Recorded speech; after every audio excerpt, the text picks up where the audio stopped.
Subscribe to our YouTube channel and don't forget to press the bell icon to get all the latest updates. नमस्कार, मेरा नाम है ऋषिकेश और आप देख रहे हैं द मोजो स्टोरी। आज हम फिर से एक बार मौजूद हैं खोरी गांव में। सुप्रीम कोर्ट के इस आदेश के बाद कि इस फॉरेस्ट लैंड को, इस वन क्षेत्र को 6 हफ्तों के भीतर अवैध कब्जों से मुक्त कराया जाए, अब प्रशासन धीरे धीरे अपनी तैयारियों को अंतिम अंजाम देने में जुट गई है। आदेश के बाद 3 हफ्ते का समय बीत चुका है और जैसे जैसे अब यह दिन नज़दीक आ रहा है, वैसे वैसे लोगों में अपनी ज़मीन और अपना आशियाना खोने का डर बढ़ता जा रहा है। कल इसको लेकर खोरी गांव में एक महापंचायत होने वाली थी, जिसमें भारतीय किसान यूनियन के नेता गुरुनाम सिंह चड़ूनी भी शामिल होने वाले थे।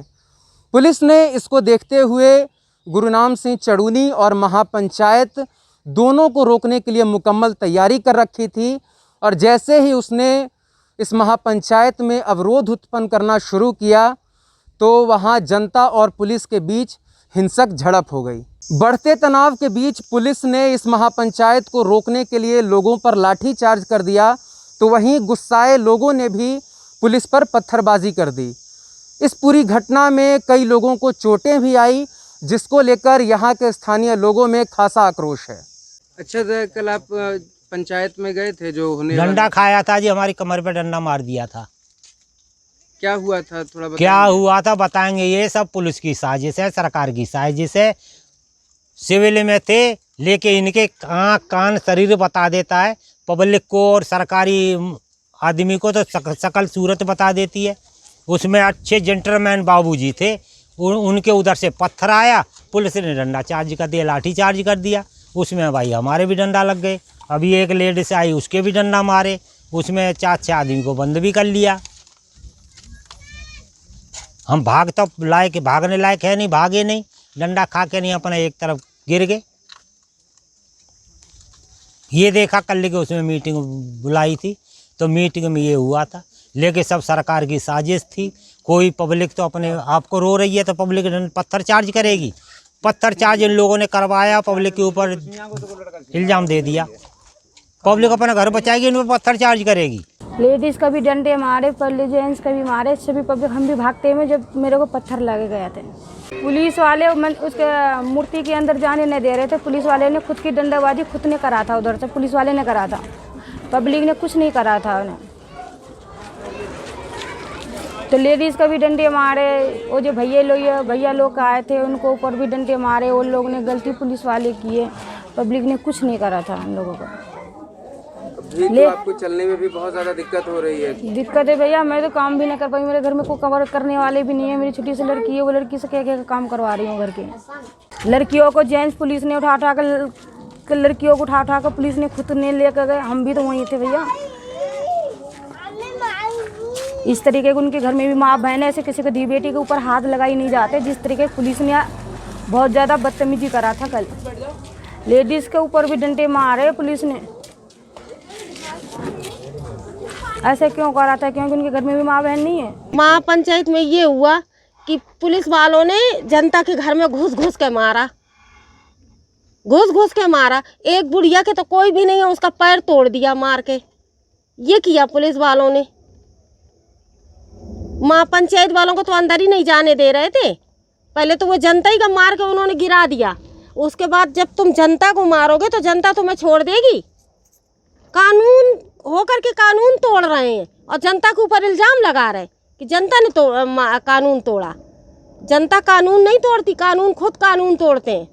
सूरजकुंड थाने की पुलिस आते, पैसे खा के जाते हैं यहाँ से भैया। जब घर भी बनते, कोई भी बातें होते, फौरन पुलिस वाले आते हैं यहाँ से, पैसे खा के जाते। सूरजकुंड थाने की पुलिस से आकर जब भी उस टाइम पुलिस का भी देख रहे थे, कोर्ट में भी दिखाई दे रहे थे, सरकार भी देख रहे थे। उस टाइम की आँख तो किसी ने फटी, आँखें दिए थे सबको देखने के लिए। जब भी दिखाई दे रहे थे कॉलोनी बन रहे, क्यों बन रहे, जब भी रोकते इस बात के लिए। दुनिया ने पैसे क्यों लगाए? इतने का 12-13 लाखों के प्लॉट लिए भैया, लगाने को भी लगे। अब बताओ, चैन से रहने भी ना दे रहे, परेशानी कर रहे हैं आप। न लाइट है, न पानी है, ऐसी पब्लिक मार रहे हैं यहाँ पे।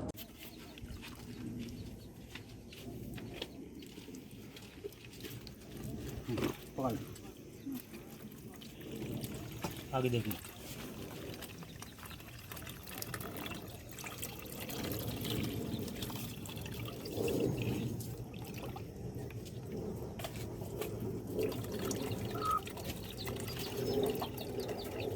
इसमें तो कीड़े बेटी, इसमें तो कीड़े ज्यादा आ रहे हैं।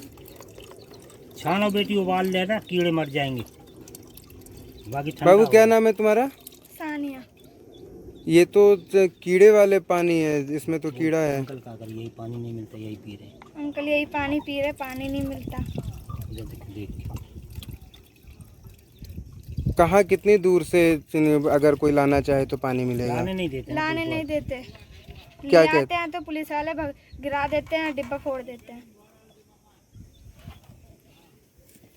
तो ये कीड़ा वाला पानी पी के तो बीमारी भी हो सकती है। इसमें तो कीड़े मरे पड़े हैं, दिख रहा है सारा। मरता हूँ वैसे ही रहे। घर तोड़ दिया हमारे।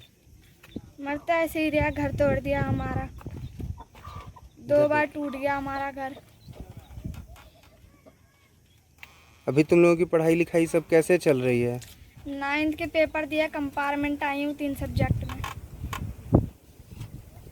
दोबारा पेपर देने जाना पड़ेगा। सामान छोड़ के जा नहीं सकते। यहाँ घर टूट गया, सामान छोड़ के भी नहीं जा सकते। मैम को बोला है तो मैम कह रही तुम्हारा बार बार घर टूटता रहता है, तुम झूठ बोलती हो। हमारी लाइट कट हुई है, पानी कटा हुआ है, 15 दिन से हम ऐसे ही रह रहे हैं। अरे तुम भी तो सरकार से कहो, सरकार भी लेके देखें तो पता चलेगी कि कैसे काटती है ये दिन। हमें पता है हम गरीब है, मजदूर है, पानी धो धो के लाते हैं वहाँ से। 1-1.5 किलोमीटर दूर पड़ता है वो शर्मा कॉलोनी। मगर हम तो बस गरीब हैं, यही काम करना पड़ेगा हमको। बहुत अच्छे बेटा। रात में इतनी गर्मी में सोते हैं, दिन में कोई हमारा ठिकाना नहीं होता, कहाँ सोए कहाँ नहीं सोए। लाइट नहीं आ रही है, पानी नहीं आ रहा है, इतनी गर्मी में रहते हैं हम। आप भी तो रह के देखो तो पता चलेगी आपको। हम पानी लेने जाते हैं, कोई ऑटो से लेने जाता है, कोई गाड़ी से लेने जाता है, मगर हम पैदल जाते हैं। क्यों कराया हमें ऐसा? हम पानी लेने जाते हैं तो हमें भी तो दिक्कत पड़ती होगी ना। यहाँ से जाते हैं 15-15, 20-20 लीटर की वो बाल्टी रख के लाते हैं सिर्फ वहाँ से। जब फांसी की सजा सुनाती है सरकार, तब भी तो मरने वाले से भी उसकी चॉइस पूछते हैं। हमारी तो कोई चॉइस ही नहीं पूछ रहा है कि तुम लोगों का क्या परेशानी, क्या मुसीबत है। कम से कम हमें लाइट और पानी तो दे दे। जिससे हम लोग तड़प तड़प के मर रहे हैं। 2.5 नंबर से लेने जाते हैं पानी, वहाँ वाले भी कहते हैं पानी नहीं है, खत्म हो गया। दुकानों हम लोग घूमते हैं, वो हमारी कोई नहीं पूछ रहा है। मरने वाले की एक बार वो पूछता है कि नहीं पूछता कि तुम्हारी क्या ख्वाहिश है? हमारी ख्वाहिश तो कोई पूछता ही नहीं है। सरकार को जिसको हमने हंस के वोट दिया, आज हमारे रुला के वो हमारी पिरान खींच रहा है। अभी पढ़ाई वढ़ाई में भी तो दिक्कत होती होगी, दिन रात पानी ढूंढना पड़ता होगा इधर से उधर। पढ़ाई हो ही नहीं रही है अभी, क्या करें हम? पानी तो लाना ही पड़ेगा ना। जब घर में पानी नहाने खाने धोने फोने बर्तन धोना है, कपड़े धोने हैं, तो उसकी तो आफत पड़ती है ना, इसलिए परेशानी होती है। इसलिए हम पानी लेने जाते हैं इतनी दूर से। हमारे पैर में दर्द होता है, हमारे सिर में दर्द होता है, हमारे हाथों में दर्द होता है, मगर हम तो गरीब हैं, ऐसी काम करते करते मर जाएंगे किसी दिन। बाहर से जाते हैं, सिविल में होते हैं, डंडा मार के डब्बा को भगा देते हैं, चलो यहाँ इधर कोई पानी नहीं है। और पानी ले भी आते हैं, डब्बे को गिरा देते हैं, पानी फैला देते हैं, डब्बा भी तोड़ देते हैं। दादा आप बता रहे थे कि जब आपका खाली कराया था तो पूरा आपके जानवरों पे ऊपर घर गिरा दिया था। जानवरों के ऊपर घर नहीं गिराया था, लेके ये चैन वाली मशीन आई थी, 3 घंटे लगे थे मेरे इसमें, जो कि 15 लाख रुपया लगाया था। जब 2020 में तोड़ा था 14 तारीख को, उस टाइम में मेरी 2 बकरी मार दिया दबा के बिल्डोजर ने, चैन वाली मशीन ने। 3 मुर्गी मार दिया, मेरे 2 कुत्ते मार दिए, जबकि कुत्ते मेरे डाबरमैन थे। तो कुत्ते मारने को भेजा था, जानवर मारने भेजा था, मकान तोड़ने। हम कह रहे हाथ जोड़ रहे हैं, बाबू मकान तोड़ दो, हमारे जानवर को मत मारो। पेड़ उखाड़ दिए, जानवर मार दिए। हमारी सरकारें बेकार है। अब हम तो वोट है ना, वो जो वोटर लिस्ट है ना, वो फाड़ के कूड़ा में जरा देंगे, लेकिन अब वोट किसी को नहीं देंगे।